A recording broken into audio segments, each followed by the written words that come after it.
Welcome to our immigration briefing show, where we dive into the whirlwind world of global movements, economic shifts, and the personal stories that make the headlines a little more human. Today, we're unpacking a treasure trove of tales that span continents, from central banks balancing acts to the surprising solutions people find in the face of systemic snafus. First up, we're taking a peek down under where the Reserve Bank of Australia is doing its best tightrope walk, trying to keep inflation in check without tipping the scales too far in any direction. Meanwhile, over in the UK, some folks facing airport e-gate rejections are being advised to change their names? Yes, you heard that right. And in a plot twist that sounds like it's straight out of a movie, crew members from Pakistan International Airlines are pulling a Houdini in Toronto, possibly seeking a fresh start away from economic and social turmoil back home. But wait, there's more. We're also zipping over to New Zealand, where the government's putting the brakes on what it calls unsustainable migration, and Canada, where political debates are heating up faster than a summer barbecue. Amidst these policy powwows and political punch-ups, we've got stories of incredible human spirit, like Amin El-Sheikh's harrowing journey from war-torn Sudan to a British university, and Russell Cook's marathon run through Africa for charity. These stories remind us of the resilience and determination that drive people to overcome seemingly insurmountable odds. And because we love ending on a note that makes you go, let's not forget Thailand's big idea to boost tourism with a joint visa scheme, Rwanda's strides in gender equality, and the heartwarming tale of 10-year-old Riley Ridland finding a new home in Canada. From New Brunswick's population boom to the political tug-of-war over U.S. border security, and the ethical dilemmas of hosting officials from regimes with dodgy human rights records, it's clear our global village is never short on drama, debate, and the occasional dash of heartwarming humanity. So, as we wrap up this whirlwind tour, remember, whether it's the economy, migration policies, or the incredible journeys of individuals chasing dreams and safety, our world is a tapestry of stories waiting to be told. Stay tuned for the detailed scoop on these stories and more. Please continue to watch for more detailed content. In a world where economic indicators and personal stories intertwine, recent reports from Bloomberg, The Telegraph, and the Toronto Star shed light on a range of global issues, from the nuanced policies of central banks to the surprising actions of individuals in response to systemic failures. Bloomberg's analysis of the Reserve Bank of Australia's, RBA, current monetary policy stance reveals a complex picture of a central bank walking a tightrope. Despite a shift towards a more dovish tone in its communications, the RBA maintains a neutral stance on interest rates, leaving economists puzzled. Some see this as a neutral position, while others detect a mild tightening bias.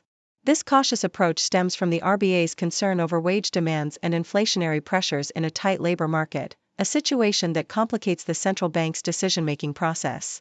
RBA Governor Michelle Bullock's refusal to commit to a specific direction underscores the challenges central banks face in navigating the post-pandemic economic landscape, where the specter of sticky inflation looms large. Meanwhile, in the United Kingdom, an entirely different kind of systemic failure has come to light through a report by the Independent Chief Inspector of Borders and Immigration, as covered by The Telegraph.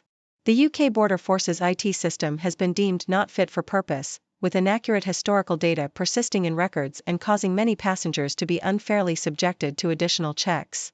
This dysfunction has reached a point where one British citizen, repeatedly rejected at airport e-gates, was advised by the Passport Office to consider changing their name as a solution. Such a recommendation not only highlights the absurdity of the situation but also raises serious questions about the efficiency and fairness of border control mechanisms in the UK. Across the Atlantic, the Toronto Star reports on a curious phenomenon involving Pakistan International Airlines, PIA, crew members who have been vanishing during layovers in Toronto. Over the past year, a notable number of PIA staff have failed to return to Pakistan, with suspicions that they are seeking asylum in Canada. This trend is not entirely new, with reports dating back to 2020, but the increasing frequency of these disappearances signals a deeper issue. Experts suggest that the crew members' actions are driven by a combination of factors, including economic turmoil, social collapse, and political instability in Pakistan. With inflation rates soaring between 30 to 40%, and basic necessities like clean water and electricity becoming increasingly scarce, the allure of a more stable life in Canada is understandable. Furthermore, the crisis within PIA itself, a loss-making venture on the brink of privatization, adds another layer of motivation for crew members to seek a fresh start abroad. These stories, though diverse in their focus, underscore a common theme of individuals and institutions grappling with the consequences of systemic inadequacies. Whether it's a central bank navigating the murky waters of monetary policy, citizens contending with flawed border control systems, or airline staff seeking refuge from economic and social instability, the challenges are a reminder of the complexities and interconnectedness of our global landscape. As the world continues to evolve, the responses to these challenges will undoubtedly shape the future in unpredictable ways. In a world where migration and political rhetoric are shaping the socio-economic landscape of countries, New Zealand and Canada are witnessing significant transformations. The Telegraph reports that New Zealand is taking decisive steps to address what it calls unsustainable migration levels. The country has seen a record influx of nearly 173,000 people, prompting the government to tighten its visa rules. The introduction of English language requirements for low-skilled jobs, a minimum skills and work experience threshold for most employer work visas, and a reduction in the maximum continuous stay for low-skilled roles from 5 years to 3 years are among the changes designed to prioritize job opportunities for New Zealanders and attract highly skilled migrants in areas of skill shortage. This move comes amid concerns about inflation and is in line with neighbouring Australia's plans to have its migrant intake over the next 2 years. Meanwhile, in Canada, the political scene is heating up with Conservative leader Pierre Poilievre's relentless attacks on Prime Minister Justin Trudeau. According to the Toronto Star, Poilievre blames Trudeau for a myriad of issues plaguing the country, from high food prices and inflation to the housing crisis, healthcare woes, strained relations with India, weak national defense, violent crime, drug addiction, lax security, and immigration chaos. Poilievre's strategy, which seems to lack a clear policy direction, is nonetheless resonating with voters. His argument hinges on the notion that replacing Trudeau will lead to improvements across the board. This approach has propelled Poilievre ahead in the polls, exploiting a perceived lack of demand for alternative policies and focusing on criticism rather than constructive ideas. Amid these discussions on migration policy and political strategies, personal stories of resilience and survival emerge. The Telegraph shares the harrowing tale of Amin El-Sheikh, a Sudanese student who fled the civil war in Sudan to pursue a master's degree at a British university. El-Sheikh's journey was fraught with danger, including dodging bullets, surviving arrest, and navigating through perilous checkpoints. His determination saw him through a 4-month ordeal that involved crossing the Ethiopian border amidst anti-government unrest, dealing with an expired passport, and facing visa challenges in Dubai. El-Sheikh's story is a testament to the human spirit's capacity to overcome adversity. Despite the obstacles, he arrived in Warwick just in time to start his course, though he remains concerned for his family and the ongoing conflict in Sudan. These narratives from New Zealand, Canada, and Sudan highlight the complex interplay of migration, political discourse, and individual perseverance in today's global landscape. Whether it's through policy changes aimed at managing migration sustainably, political leaders engaging in heated debates, or the incredible journeys of individuals seeking safety and education, these stories reflect the challenges and opportunities that define our times. In an ambitious move to boost tourism and economic resilience, Thailand has taken the lead in proposing a visionary joint visa program that aims to knit the country more closely with its neighbors, Cambodia, Laos, Malaysia, Myanmar, and Vietnam. According to Bloomberg, this bold initiative is not just about increasing the number of visitors but is strategically focused on attracting moneyed tourists, with the collective group having welcomed a staggering 70 million tourists in 2023 alone. The single visa scheme is a cornerstone of Thai Prime Minister Srettha Thavisin's broader vision to transform Thailand into a premier aviation and logistics hub. This initiative reflects a proactive approach to counteracting economic challenges, such as sluggish exports, by leveraging the tourism sector to generate higher revenue per tourist. Meanwhile, the spirit of adventure and philanthropy shines brightly in the tale of Russell Cook, dubbed the hardest geezer. As reported by Yahoo US, Cook embarked on an awe-inspiring journey to run the entire length of Africa, all in the name of charity. Starting his marathon in February 2023 from Worthing, West Sussex, Cook aimed to complete 360 marathons in 240 days without any breaks. Despite facing unforeseen challenges, such as being unable to secure an Algerian visa which necessitated a change in his route, Cook's determination remained unshaken. After traversing 16 countries over 352 days, Cook is set to complete his final run in Tunisia on April 7, having raised more than £550,000, $717,000, for charity. His journey not only exemplifies human endurance and resilience but also showcases the profound impact one individual can have on the lives of many.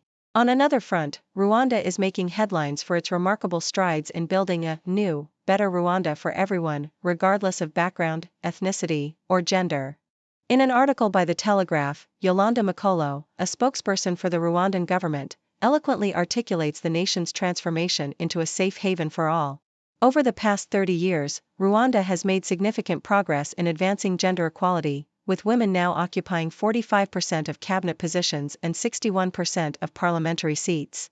This achievement has not gone unnoticed, as Rwanda is ranked 12th on the World Economic Forum's Global Gender Gap Index, outperforming many advanced Western economies.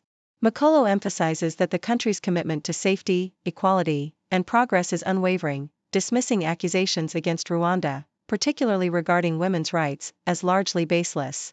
This narrative of Rwanda's transformation is a testament to the power of collective will and leadership in overcoming historical challenges and paving the way for a brighter, more inclusive future.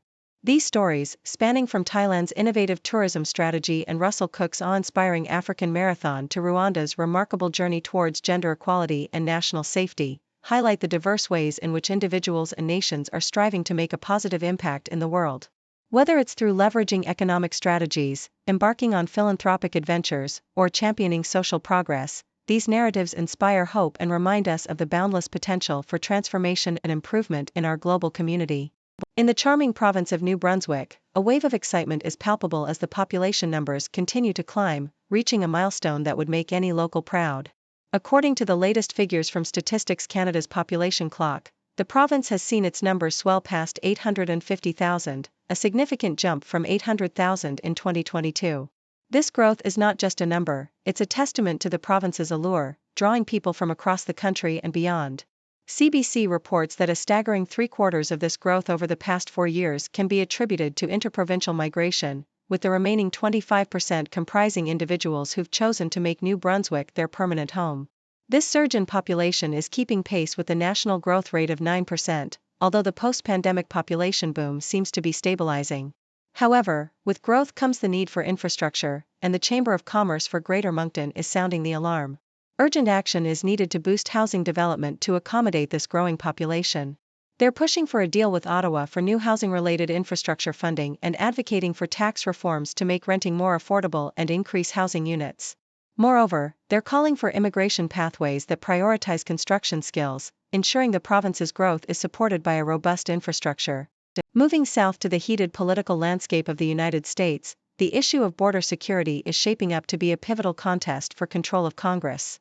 The Toronto Star highlights the current political tension, with almost half of adults pointing fingers at the Biden administration and congressional Democrats for the situation at the U.S.-Mexico border, while 41% blame Republicans in Congress. Republicans are not holding back, using every opportunity to criticize Biden's handling of the border.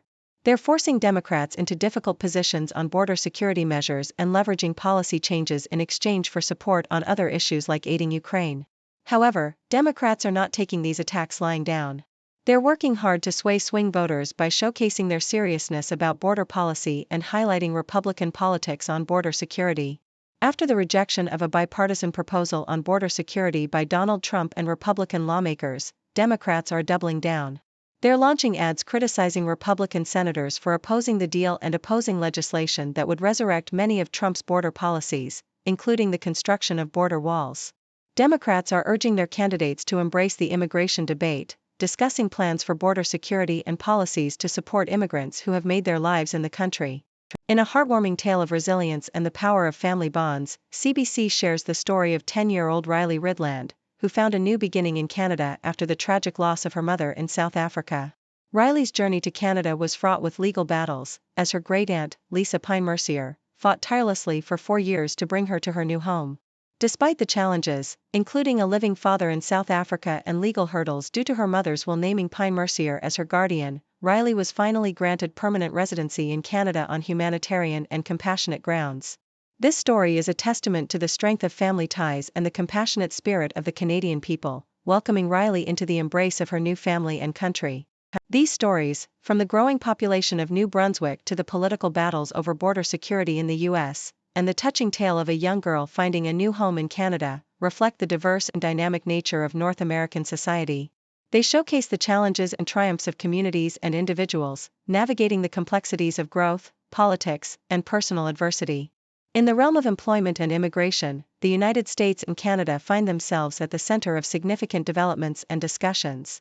From the intricate dance of job growth and wage increases in the US to the ethical and legal challenges of hosting officials from Iran's controversial regime in Canada, these stories unfold against a backdrop of economic indicators and humanitarian concerns. Starting with the US, Bloomberg reports an intriguing advancement in key measures of employment for March. The non-farm payrolls, a critical barometer for economic health, showed a notable increase, aligning more closely with the household employment gauge, which itself surged by approximately 500,000 individuals. This movement towards equilibrium between these two measures is noteworthy, especially considering the persistent gap that has puzzled economists and policymakers alike. Factors such as the prevalence of multiple job holders and the rise of self-employment add layers of complexity to interpreting these figures. Additionally, the role of immigration in shaping these employment statistics is under scrutiny, raising questions about its impact on the labor market's dynamics. Crossing the northern border to Canada, the Globe and Mail sheds light on a contentious issue involving Iran's former Deputy Interior Minister, Syed Salman Samani, and his presence on Canadian soil. Deemed inadmissible under the Immigration and Refugee Protection Act for his senior role in a regime accused of human rights violations, Samani's case has sparked debate over Canada's immigration policies. His arrival in Canada in October 2021, ahead of the international outcry following Mahsa Amini's death at the hands of Iran's morality police, raises questions about the criteria for granting visas to officials from regimes with questionable human rights records. The Canada Border Services Agency's ongoing investigations into other senior Iranian officials residing in Canada further underscore the ethical and legal dilemmas faced by the country in its immigration practices. Back in the US, the Globe and Mail reports a moderate slowdown in job and wage growth for March, as predicted by economists. Despite the anticipated deceleration in job creation, with non-farm payrolls expected to have increased by 200,000 jobs, wage gains remain robust. This scenario suggests that the US economy retains its strength, potentially influencing the Federal Reserve's monetary policy decisions. The unemployment rate stability below 4% for an impressive 26 consecutive months underscores the resilience of the labor market, even as it navigates the challenges of inflation and interest rate expectations. These stories, from the nuanced dynamics of US employment metrics to the moral quandaries of hosting controversial figures in Canada, highlight the complex interplay between economic indicators and ethical considerations. As countries grapple with these issues, the underlying themes of economic resilience, humanitarian concerns, and the impact of immigration policies continue to shape the discourse on both sides of the border. Thank you for tuning in.